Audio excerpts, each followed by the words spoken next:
I love you, but if you're a black man and you only date white women, you might hate yourself or your mom or a combination of both. I don't know.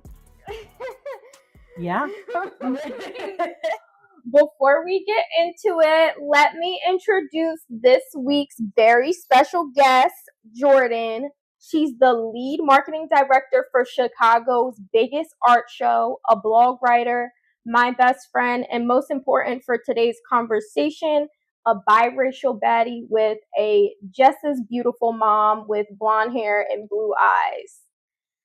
Y'all know that song, like, she's a biracial girl? I didn't until yeah, so it's like, and then the guy, he has a whole album right of like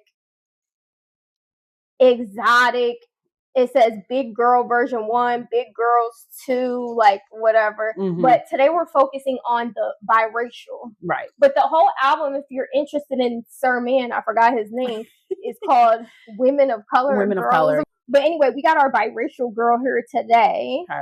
Anything you want to add to my little introduction?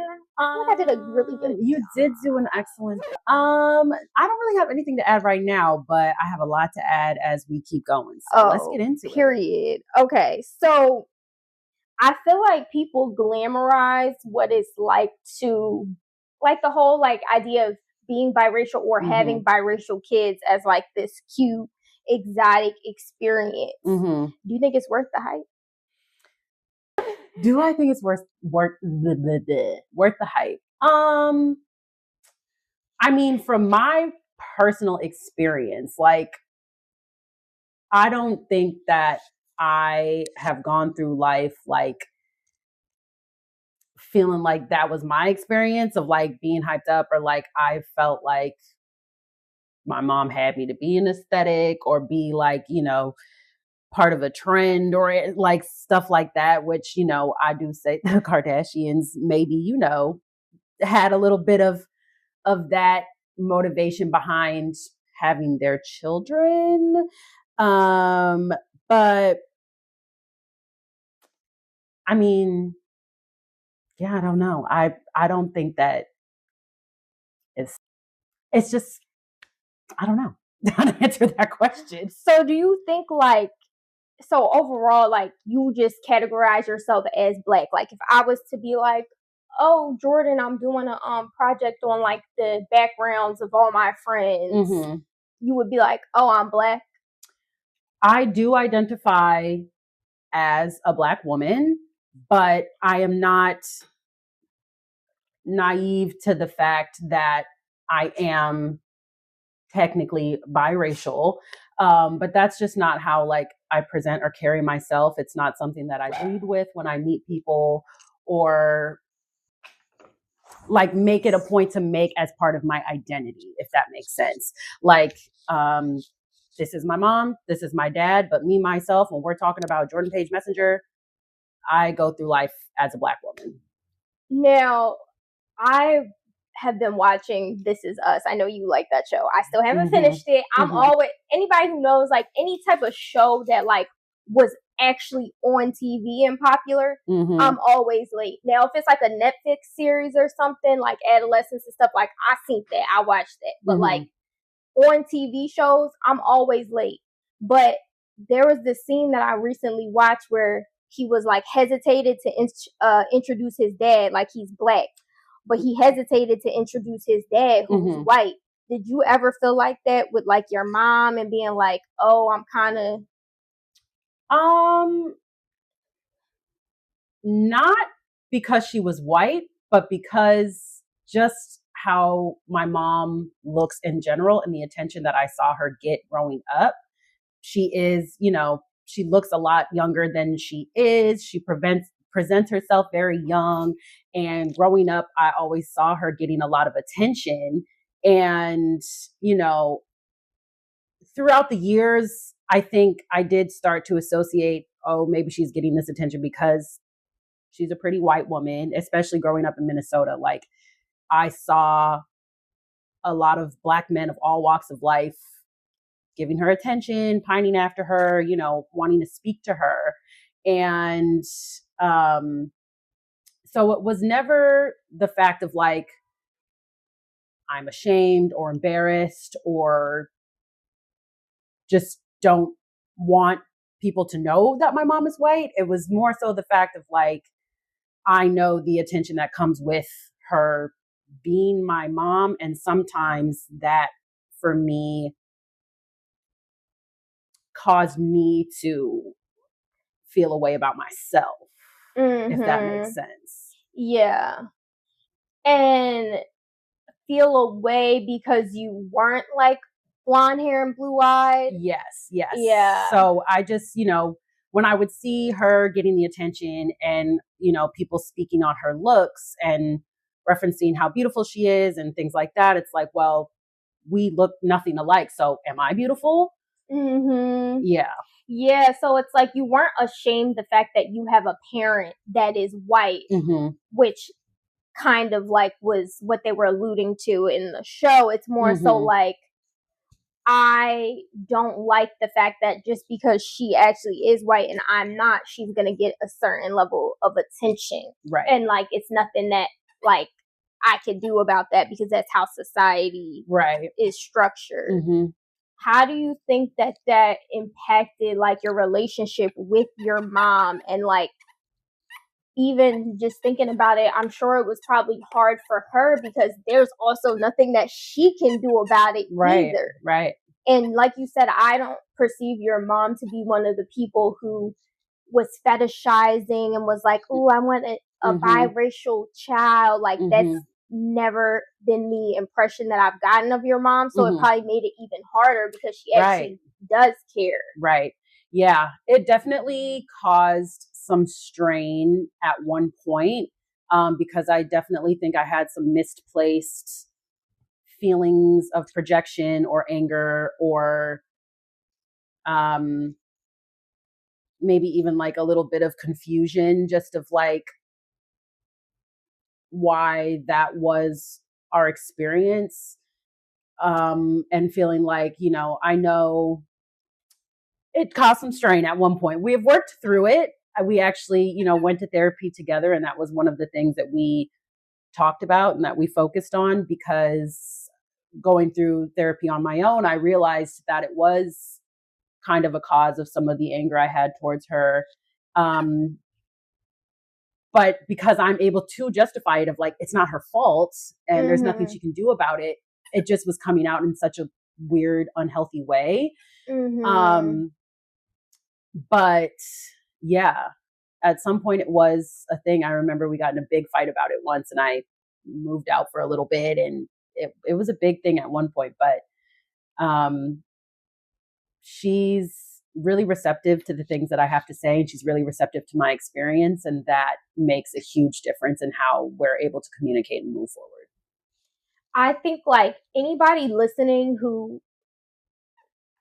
dates outside of their race in general, like I feel like that's such a big takeaway of like, there's no issue if you date outside your race and a person that you fall in love with or have a kid with is different than you, but it's more so like, how do you approach that situation after the fact, and to handle it with care and to understand that like your existence in itself may sometimes hurt your child's feelings. Like that is such a heavy thing to deal with. And like, do you feel like you're equipped to deal with that? Like some people may be and some people may not be, and that's not bad or good. It's just the fact of the matter is like, that's a heavy thing to be like, sometimes my child may be hurt by my existence, even though I would do anything to make them feel better about themselves. So I think that's something like people really need to think about before it's a lot of things people don't think about before they have kids or before they get married. And it's like, if you do end up falling in love with somebody who's not your race,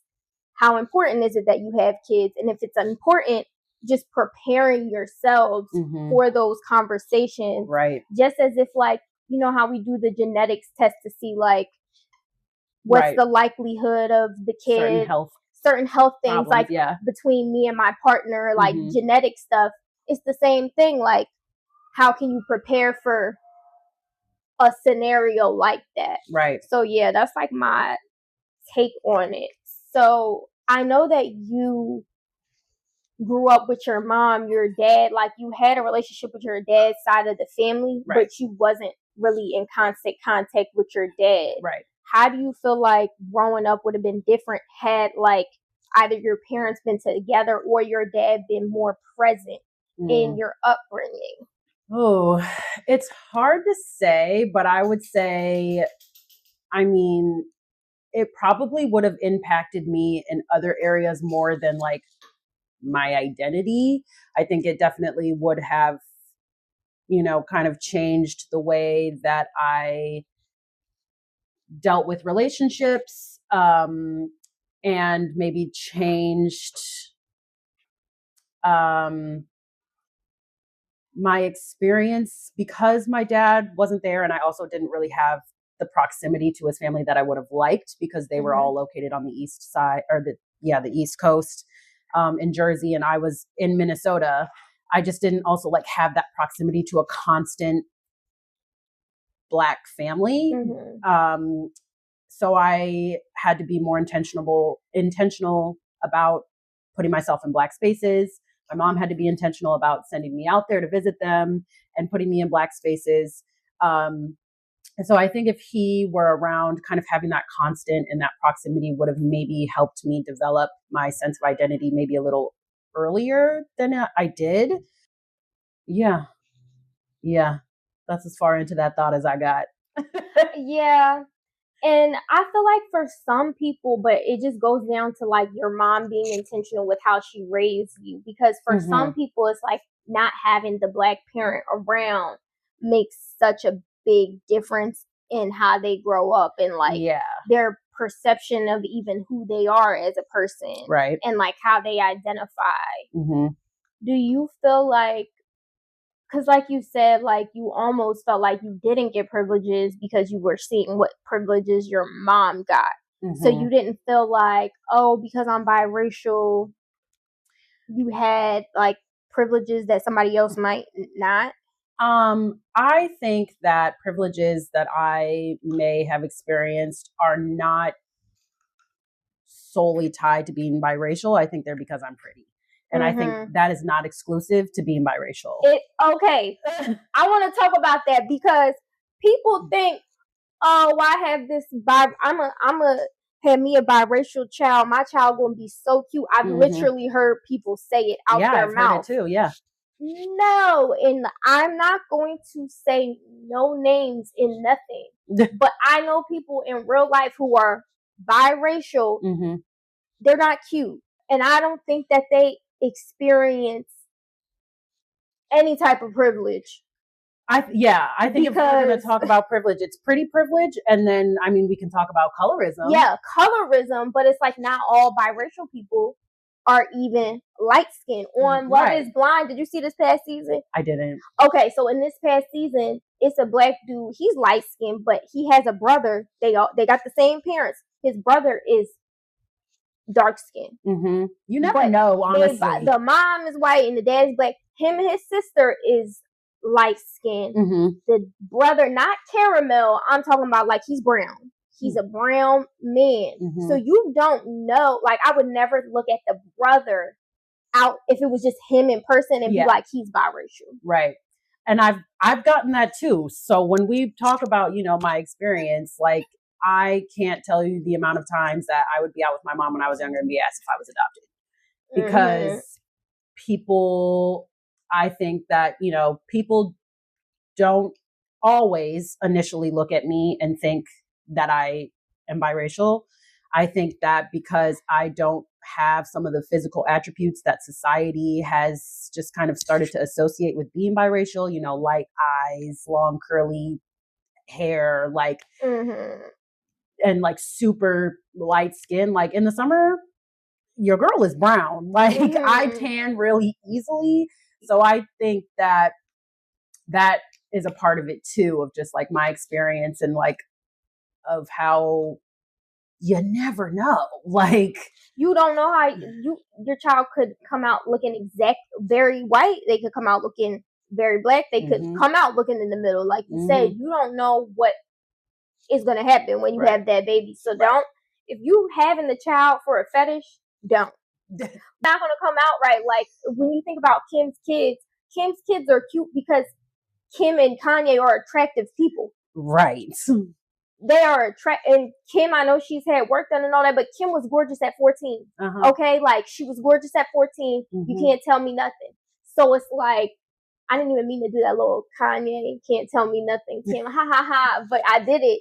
That was by accident. I'm just a natural. But yeah, like the kids is cute because they were bound to be cute. And I'm cute because my parents was cute. Yeah, like it's not because they biracial. Right, exactly. It has nothing to do with them being biracial. It's just they're cute. They had bi-attractive parents. Like both of your parents was attractive in different ways that mixed together really well. Right.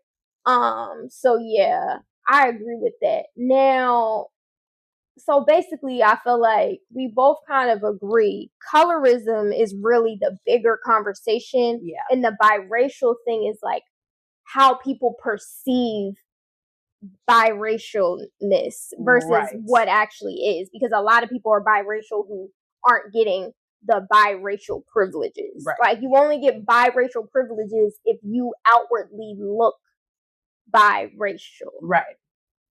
Yeah. For identity, do you ever feel conflicted with your identity? Like, because you have white family, you have black family, that you know both of them and grew up with them? No, not anymore. I did growing up for sure. That was, something that I had to experience and figure out on my own.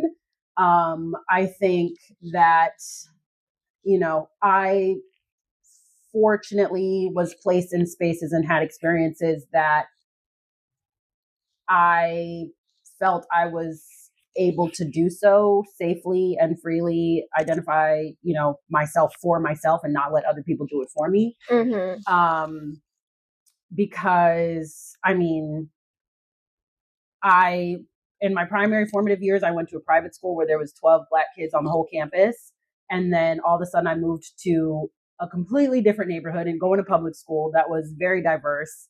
And my mom, again, was putting me in spaces and hobbies and activities and things where I got to meet other people and figure out for myself what my identity was. And it took some time. I would say like high school was when I was kind of solidifying that. But now as a 28-year-old woman, I know who I am and you can't tell me otherwise. Period. I love that. And do you think then, like, as far as identity, it's up to each individual to define their own identity? Or do you think that society should have an influence on how you identify? Because, like, I think about the Dave Chappelle clip where he ain't know that he was Black and he was in the KKK because he was blind. So he didn't know he was Black. You know what I'm talking about? I don't. This is an iconic clip. Oh my gosh, I'm gonna have to show you after. It is hilarious. Like, I'm gonna have to ask other people if they know the clip too. Everybody in my family and like people I talk to know the clip, but like he basically didn't know he was blind, so he didn't know he was Black. So he was in the KKK and all that. He was Lord. Saying the N-word and all that. I don't want to get censored, but yeah, like he's saying the N-word, like, and then they was like cheering at him and stuff like that because he's saying all the right things. And then when somebody finally said, like, you're Black, he was like, no, I'm not. Like, what? So it's like, who really defines identity for real? I mean, I personally think it is up to the individual. Now, I think as long as it's not hurting anybody, but also it's like society is still going to try to have some sort of influence or try to tell you something about your identity. But I think if you've done the self-reflection and you've done the self-work and you genuinely have decided for yourself who you are at your core, nobody can tell you otherwise. And I think that identity is a very personal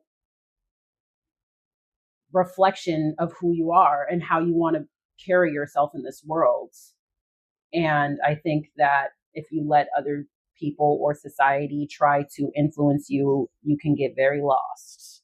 You can get very confused, and that can be lonely. Yeah, that's true. I think like the other thing I was thinking about is like, for people of color, regardless if you're white, black, or not white, but like Asian, black, whatever, there's such a spectrum, right, of everything, and a lot of it is culture based. Yeah. But we all have such different cultures too. So like, I know there was commentary online about Issa Rae and oh, why did she fund this movie, or some type of skit that was about like a poor Black experience. Okay. And they're like, well, Issa Rae didn't come from that. Why did she fund that work? Like, she doesn't know anything about that experience. Like, almost saying like she's not Black enough because she had like a middle class upbringing. And it's like, the Black experience, or any groups of people experience, shouldn't be defined by poverty or one thing. It can mean so many different things. Right. Like, and there's a certain, like, I think when it comes to like, if I was to ask someone like, were you raised Black? Like, what questions would I ask? I'd be like, do you use a rag, like a washcloth, to wipe your ass? Like, how do you clean your booty cheeks? Right. That would probably be the first question that I ask. Like, how do you clean it? And are there some white people who use it to clean their butt? Sure, I'm sure. But a lot don't. You go to the house and you don't see them. You have to bring your own. Yeah, so it's like that. But that's regardless if you're middle class, upper class, or whatever. Like, there's certain like cultural things that unite everyone, and I think like that's what I think about when I think about identity. And I think society has shifted it to like making identity what they see you as versus what actually is cultural. Yeah, and it's like the erasure of culture almost. And that's not just even with, like I said, like I think that same thing, like Filipinos have such a strong culture. Yeah. But then like right now people are associating it with like the passport bros going over to the Philippines and stuff. But it's like Filipino culture is very strong. Vietnamese culture is very strong. Like a lot of cultures are so strong, and it's like because we're limiting it to whatever we see on is represented on TV and in society of each of these races, it limits how people can identify. Because like if all I see on TV of Black people is shooting and fighting and stuff, and I'm ashamed, I might choose that I'm mixed. And I'm not Black, I'm mixed. Like my grandma, I loved her, and like no disrespect, but like she used to be like, I'm not Black, I'm colored. And it's like the distancing yourself from this culture where we only see a negative representation without even understanding like, yes, maybe there are a subset of Black people who are engaging in these things, but there's a why behind it too. It's not like they were born and like Black people are born to be more violent or aggressive. Like there's a why, and it's on purpose. So that's a whole other conversation. Exactly. But yeah, I think like, I don't know. It's just like identity is almost like being erased by society, I feel like. Yeah, and I think society likes to place people in a box. Mm-hmm. And if you don't fit exactly within the box that they've created, you don't make sense to them. And they try to force you into one category or another. And I think that's why it is also a personal thing, because when you're secure and sure of your culture and your identity and your experiences, you can't let they can't put you in a box. Mm-hmm. And I think the identity, or I'm sorry, the like cultural aspect is important, because like I grew up practicing Native American cultural experiences and practices. Like, yeah, me too. I, very much, some of them, again, I had the exposure to Black culture by putting myself in those spaces, because it wasn't readily available to me in my home. Mm-hmm. And, it's definitely like there are cultural references I don't know, and that I like the Dave Chappelle like the thing. Dave Like, Chappelle that's thing, a perfect example. Yeah. Like I know that I growing up that I don't know, because I had to be intentional about getting those experiences. Mm-hmm. And there, are just certain things that come and certain things that don't. Yeah. Do you think that, like, so given that people are shifting in a world of interracial mixing with kids and who they date, do you think that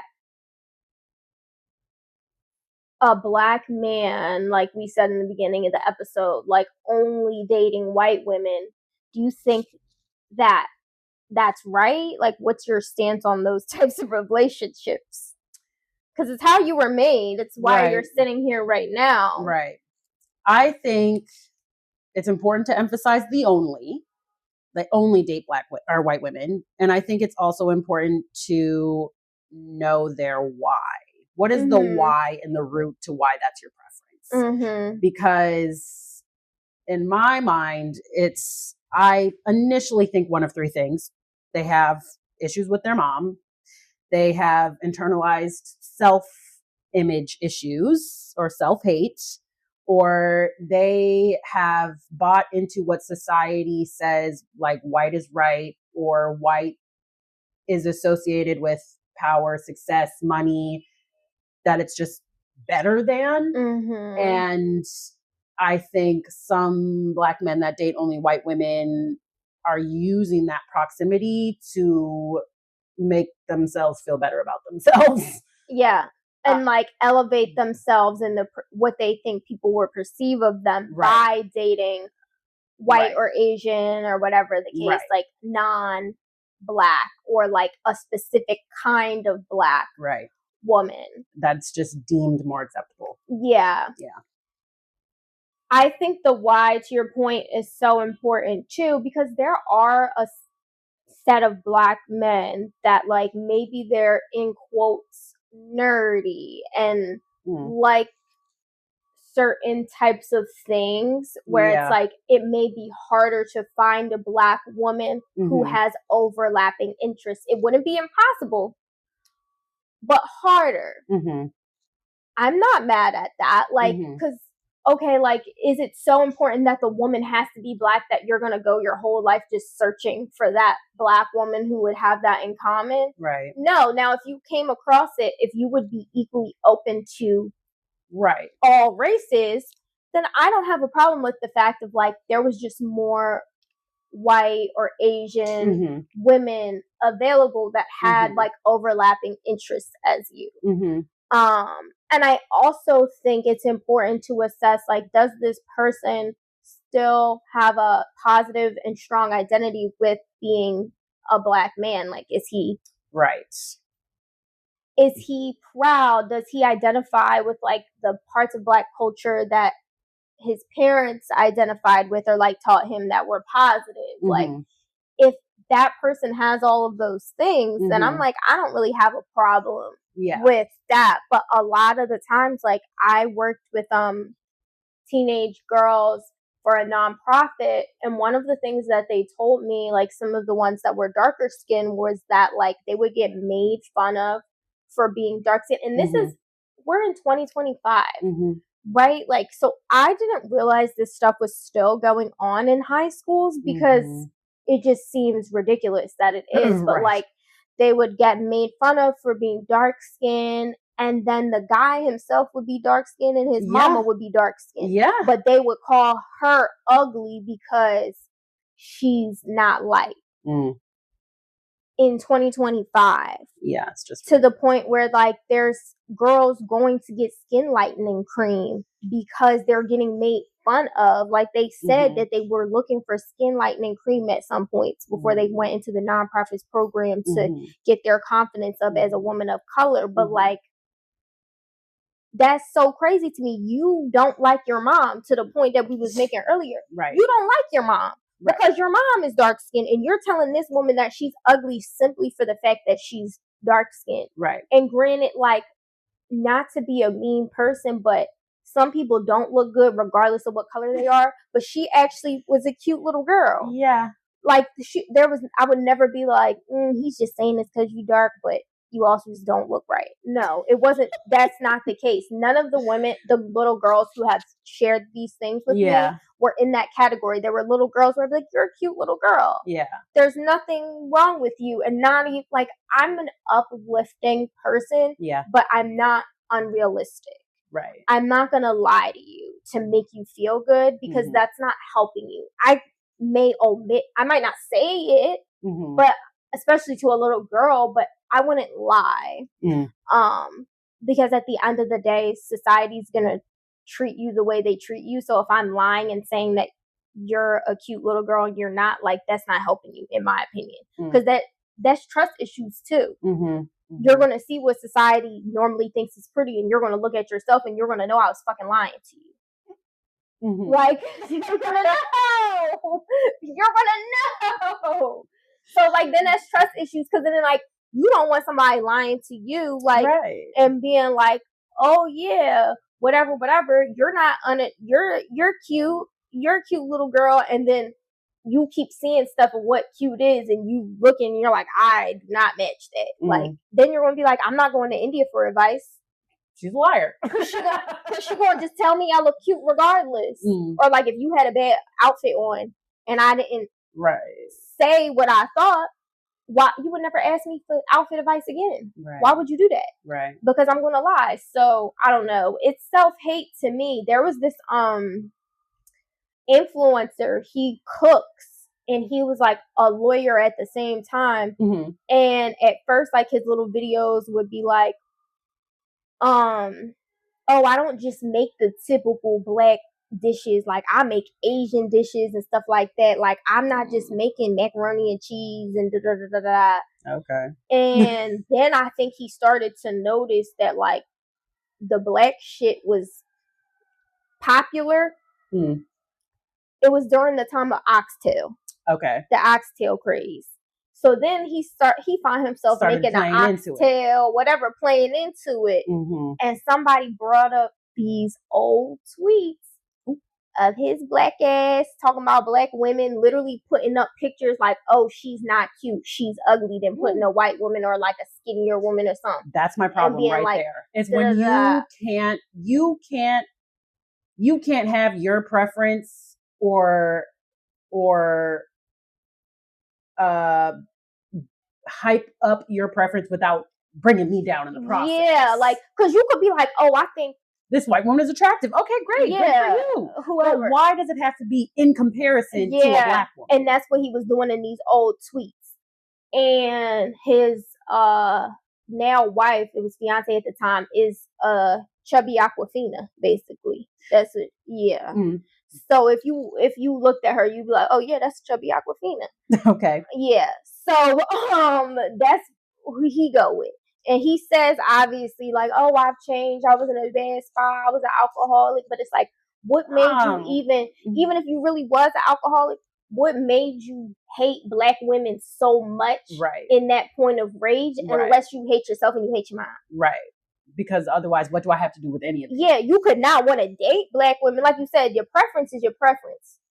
But it's the why to your preference and how you go about it. And how you went about it, and you was putting these tweets. That's a problem. And degrading Black women and stuff like that. Right. And leave me out of it. Yeah, like stuff like that. Like, why was that what you was doing when you was drunk? Unless some of that inner stuff was like, the truth was just coming out. Oh my God, my mom, she was a single mom because she ain't fuck my dad right, and I wish she would have because I wanted my daddy around. Or she didn't keep her mouth shut. I wanted my daddy around, and I couldn't have him around because of her Black ass. Yeah. Yep. And my dad didn't want to send him around because I'm not good enough either. You know, like, go to therapy and work that shit out. That'd be my thing. Like, right. Don't make that everybody else's problem. And I don't know, like, I don't have any Black male friends that are in that category. Yeah. Of I have Black male friends that have dated white women. And again, I don't have no problem with that. But as far as like only that's what they would only date, I don't even have those people around to be like, why or to challenge or be like anything. Yeah. But what I just know that I'm right. I just know that I'm right. You know what I mean? But if anybody listens to this, they got their feelings hurt and you want to, challenge me, I would love to talk to you. DM I Love You But Podcast, ILY But Podcast on Instagram. I love to talk to you. I have a real open and honest conversation with you. I won't be mean. I'm not going to attack you unless you disrespect me. Then then I'm popping off. But as long as you don't disrespect me. So also, so the little Black men don't feel bullied. Right. Candace Owens, she's dark skinned and she has. You told me you ain't know who she was before this. I don't know. So she is like in politics, like her and Kanye wore the like White Lives Matter shirts together. She has a podcast. She has like a following. She talks bad about Cardi B because Cardi B's ratchet, like that kind of person. Okay. She has a white husband and mixed kids. Okay. And is like a avid like Trump supporter, but like far right Black woman. Why? Like, why do she got daddy issues? Right, because she's dark too. Like she's not. Cause you Google her, right? I did, yeah. But like she's dark. I know what she looks like, but I think the same goes. Honestly, they either been hurt by a Black man and they don't trust them. Yeah. Or and usually it's their father. That's the first Black man to hurt,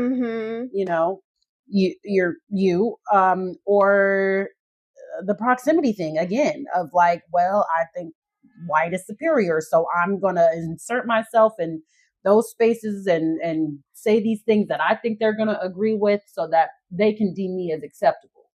I think it's like all about, like you said, being deemed as acceptable and not wanting to associate yourself with the Cardi B's of society, with the Cardi B's of the Blackness, because it's negative and bad and wrong to be, in quotes, ratchet or ghetto or whatever. Like, I remember when the WAP song came out, it was like she made all these nasty comments about it and stuff like that. And it was a big thing in the far right community of making like, oh my God, that's not even right for your vagina to be that wet. You would have a yeast infection. Oh my God. And like they was having whole think pieces on the song. It's not that deep. And it was that deep for them. So it's like, I think so that you don't ever get lumped in that category or be associated with that, you try to go all the way to the other end. But it's like, again, it goes back to the security with yourself, because for me, I'm not Cardi B, but I wouldn't have a fear of being associated with her because I'm confident in who I am. And I wouldn't mind if I was associated with her because.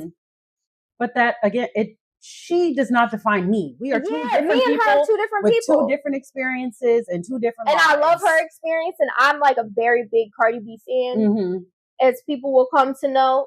So like whatever, but I'm not ashamed to say that, because right. And if you want to lump me and say, oh, India, you and her are the same, then you don't really want to know me anyway. Right. And you're hell bent on putting all of us in a box. Yeah. So it's like, yeah. But if you feel like so struck by people existing in the way that they exist that you have to do so much to like separate yourself, you're not secure in your own existence in itself. And you think that the Black experience is universal, and it's not. It's not. And it's not, there's no better or worse in it either. Right.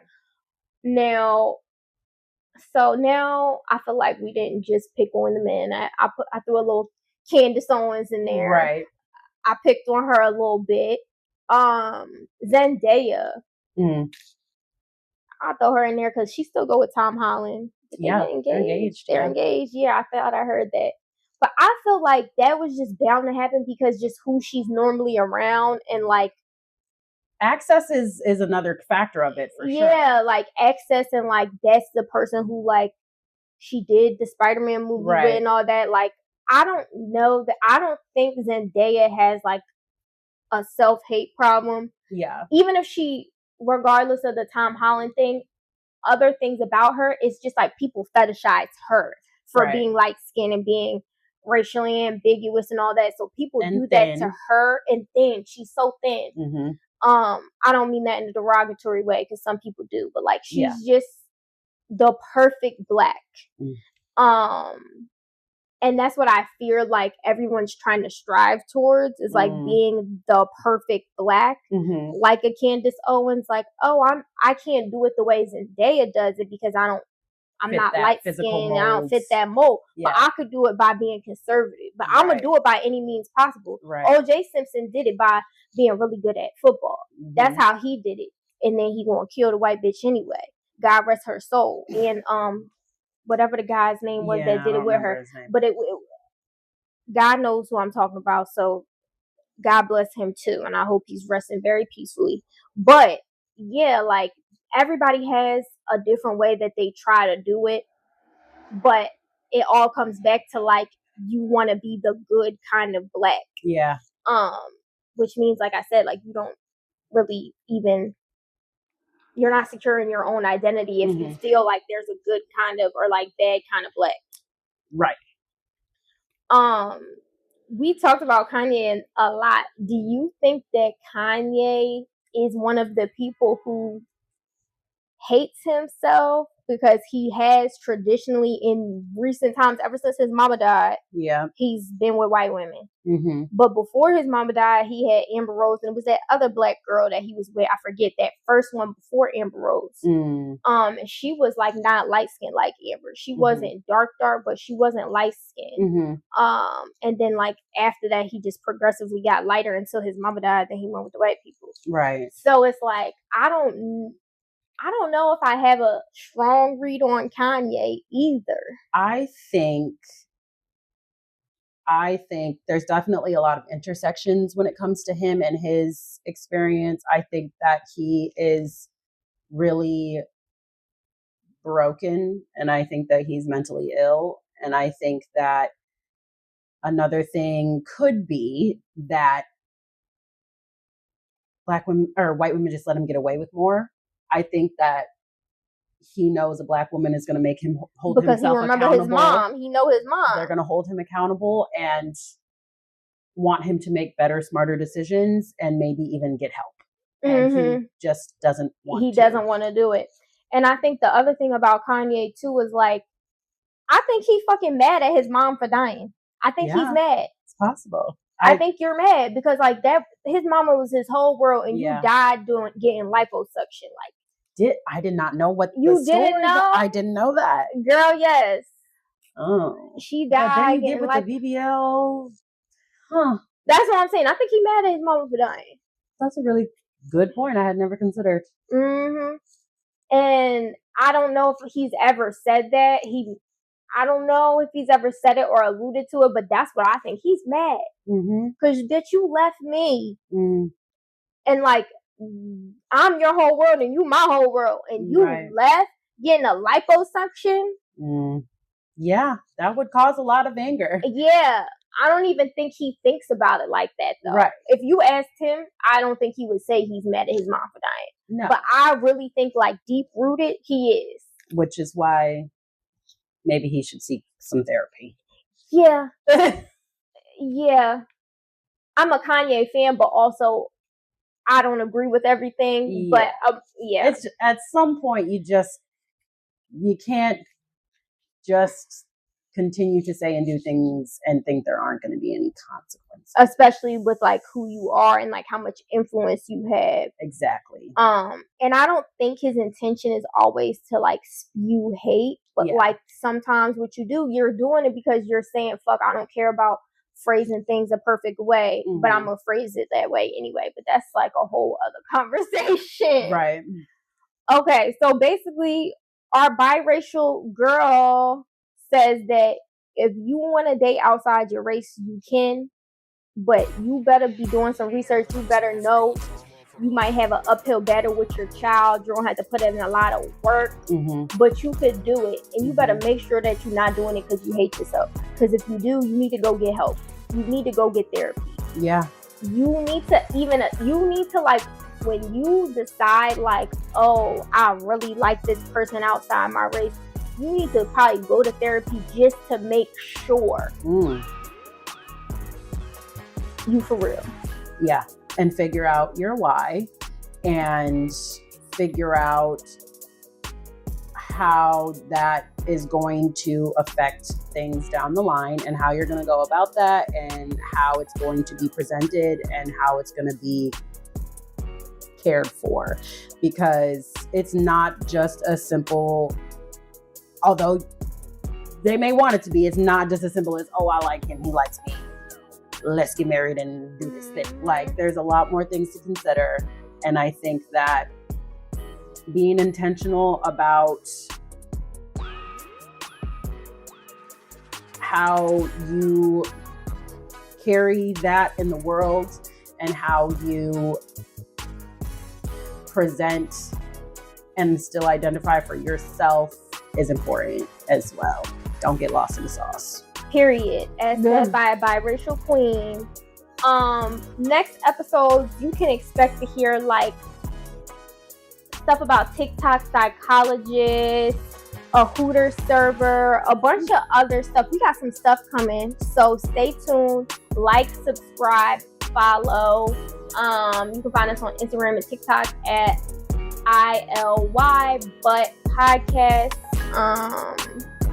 And I love you, but you may need to go to therapy. Crazy, but it's true. Bye, y'all.